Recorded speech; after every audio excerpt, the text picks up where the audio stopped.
Everyone, রানিস ড্রিমল্যান্ডে তোমাদের welcome. এখন কিন্তু ভোর, আমি 6টার সময় ঘুম থেকে উঠেছি। তার কারণ হচ্ছে হাজব্যান্ডের অফিস আছে, তাই আমার সমস্ত রান্না এবং ব্রেকফাস্ট রেডি হয়ে গেছে। আমি মাছের ঝোল করেছি, আর মাছের ঝোলটা কিন্তু লাঞ্চ বক্সে আমি দিয়ে দিয়েছি। আর রয়েছে ঝিঙের তরকারি, আর সাথে আজকে সুজির হালুয়া বানিয়েছি। এই যে লাঞ্চ বক্স রেডি করা হয়ে গেছে। তবে এসব কাজে কিন্তু আমার হাজব্যান্ডও আমাকে হেল্প করে, অনেকটাই হেল্প করে। আমি মনে করি এভাবে বাইরে যেহেতু আমাদের গার্জিয়ানরা এখানে নেই, তাই দুজনে মিলেমিশে কাজ করলে কিন্তু অনেকটাই ইজি হয়ে যায়। এখনও স্নানে গেছে, আর আমি এই ফাঁকে ভিডিও করে নিচ্ছি। বেরিয়ে গেছে হাজব্যান্ড অফিসের উদ্দেশ্যে। 7:30 থেকে বাস থাকে। সকাল থেকেই আজ ভীষণ বৃষ্টি পড়ছে এবং এরকমই ওয়েদার, মনে হচ্ছে যেন সন্ধ্যা হয়ে এসেছে, কিন্তু আদতে না। এখন কিন্তু বিকেল, আর আকাশে মেঘ জমে আছে। আমি আমার ঈষদুষ্ণ গরম জল করেছিলাম, তাতে কিন্তু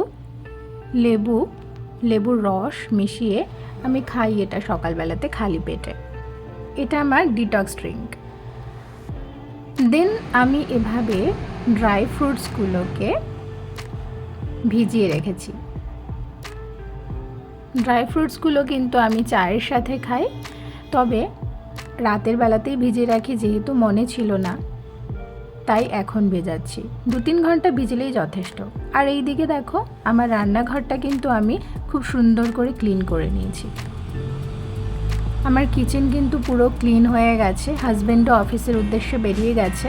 7:30তে বাস থাকে, কোনো দিন 8:17তেও ও বাস ধরে। 2টো তরকারি আর সকালবেলার ব্রেকফাস্ট করেই আমার টাইম চলে যায়, আর আমি ভীষণ টায়ার্ডও হয়ে পড়ি।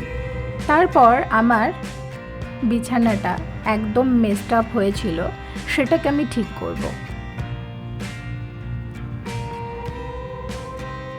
আমার কাজ কিন্তু সকালবেলাতেই থাকে, দেন আমি সারাদিন ফ্রি হয়ে যাই। এই কিন্তু একটা বেশ ভালো অ্যাডভান্টেজ এইসব জিনিসের। তার কারণ হলো, যাদের সকালবেলাতে অফিস থাকে আর হাজব্যান্ডের লাঞ্চ বক্স রেডি দেওয়ার থাকে, তারা কিন্তু সকালবেলাতেই, মানে সকালবেলা কাজের পরেই কিন্তু ফ্রি হয়ে যায় মোটামুটি। আমার বেড ক্লিন হয়ে গেছে, এখন বেশ দেখতে ভালোই লাগছে। আমি বাইরে যাব। এখানে যে চপ্পলটা দেখতে পাচ্ছ, এটা কিন্তু ঘরে পরার চপ্পল, তাই কিন্তু এখানে রাখা আছে। বাইরে তো এটা তো বললাম বালোত্রা ডিস্ট্রিক্ট, যোধপুর থেকে অনেকটাই ভেতরে। বাইরে ভাঙাচোরা, সামনে আমার বাড়ির সামনে ভাঙাচোরা কয়েকটা বাড়ি ছাড়া আর কিছুই দেখা যায় না। চলে এলাম আমি ভেতরে। এখন আমি নিজের জন্য টাইম বার করব।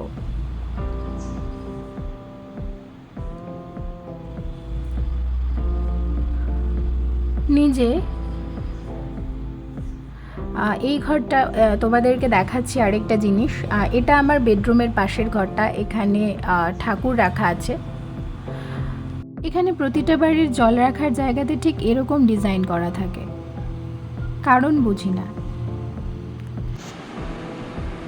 আমি নিয়ে নিয়েছি সুজি, মানে সুজির সেই হালুয়া। খাওয়া দাওয়া হয়ে গেলে পরে, মানে ব্রেকফাস্ট হয়ে গেলে পরে আমি আমার নিজের কাজে বসবো, একটু স্টাডি করব। 1 ঘন্টা স্টাডি করে তারপর আমার কাজের মেয়েরা কাজ করে গেছে, ওরা ঝাড়া পোছার কাজ করে। দেন এখন কিন্তু ওরা চলেও গেছে, আর ঘড়িতে বাজে সকাল 10টা। এখন আমার চা খাওয়ার সময়। আমি কিন্তু খালি পেটে চা খাই না, তোমাদেরকেও বলছি খালি পেটে একদম চা খাবে না। তার কারণ হলো, খালি পেটে চা খেলে কিন্তু অ্যাসিড হয়ে যাবে।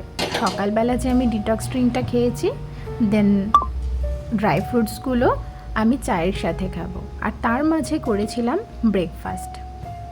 ব্রেকফাস্টের 2.5 ঘন্টা বাদে আমি চা খাচ্ছি।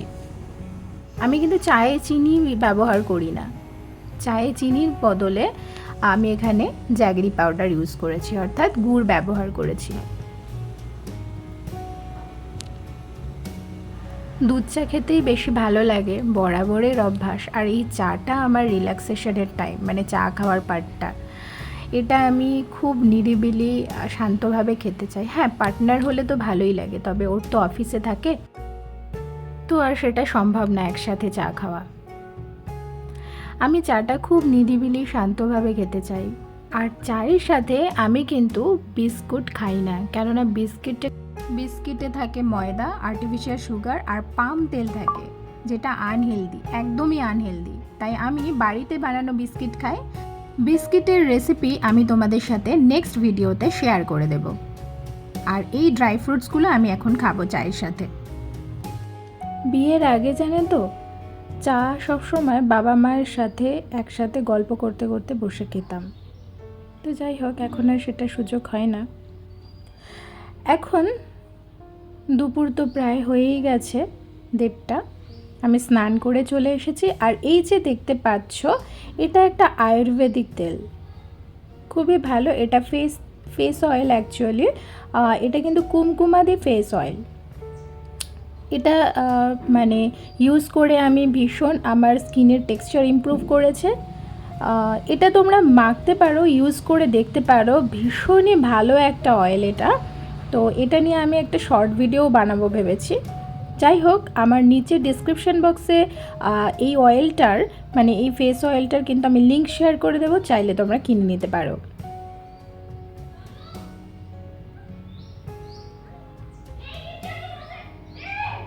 ব্র্যান্ডটার নামও কিন্তু আয়ুর্বেদিক ব্র্যান্ড। ফেস অয়েল মাখা আমার হয়ে গেছে, স্কিনটা তো বেশ ভালোই লাগছে। আর এটা ইউজ করে এখানের যা ওয়েদার, এখানে যা রাফ ওয়েদার, স্কিন প্রচুর ডাল হয়ে যায়, কেননা রাজস্থানের টেম্পারেচার সারা বছরই কিন্তু ভীষণ, মানে শীতকালের জন্য খুব শীত আর গরমকালের জন্য খুবই গরম। আর যেহেতু এখানে হিউমিডিটি কম, তাই স্কিনের টেক্সচার কিন্তু খুব খারাপ হয়ে যায়।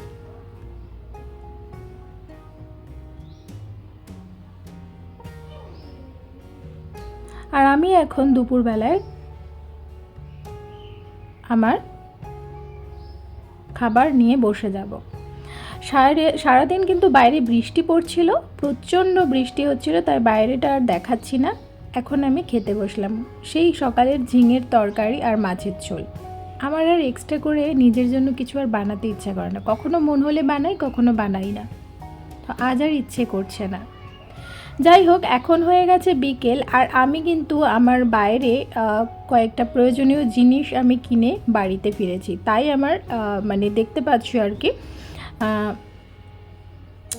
মানে এরকমভাবে সেজেছি কেন হয়তো ভাবতে পারো, তো সেটাই আর কি। তো আমি বাইরে আমার কাজ মিটিয়ে চলে এসেছি, আর এখন হচ্ছে বাজে 7টা। এখানে আমি বলছিলাম যে আমার অ্যাকচুয়ালি আমি ওয়েট লস করেছি, প্রায় 4 কিলো মতো ওয়েট লস করেছি।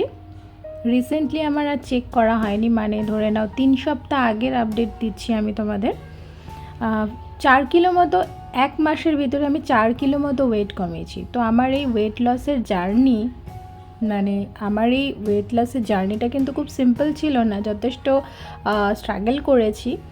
আফটার তো এই 3 সপ্তাহের মধ্যে তো আমি আর চেক করাইনি, দেখতে হবে যে ওয়েট লস করেছি কতটা। তো আমার এই ওয়েট লসের জার্নিটা কিন্তু খুব সিম্পল ছিল না। আমি কীভাবে আমার এই ওয়েট লসের জার্নিতে কী ফলো করেছি, কেমন লাইফস্টাইল লিড করেছি, তোমাদের সাথে আস্তে আস্তে সব কিছুই কিন্তু শেয়ার করব। তো তোমরা অবশ্যই চ্যানেলের সাথে কিন্তু কানেক্টেড থাকবে, এবং আমাকে তোমরা যদি আমাকে কিছু সাজেস্ট করতে চাও, সেটাও চাইলে করতে পারো, আমার কমেন্ট বক্সে কিন্তু কমেন্ট করতে পারো। আর আস্তে আস্তে আমার এখানে রাজস্থানের গল্প আমি তোমাদের সাথে শেয়ার করব। যাই হোক, রাতের খাবার রেডি করব এখন। আমি বিট গাজরের তরকারি আর রুটি বানাবো। চ্যানেলটাকে সাবস্ক্রাইব করতে ভুলো না।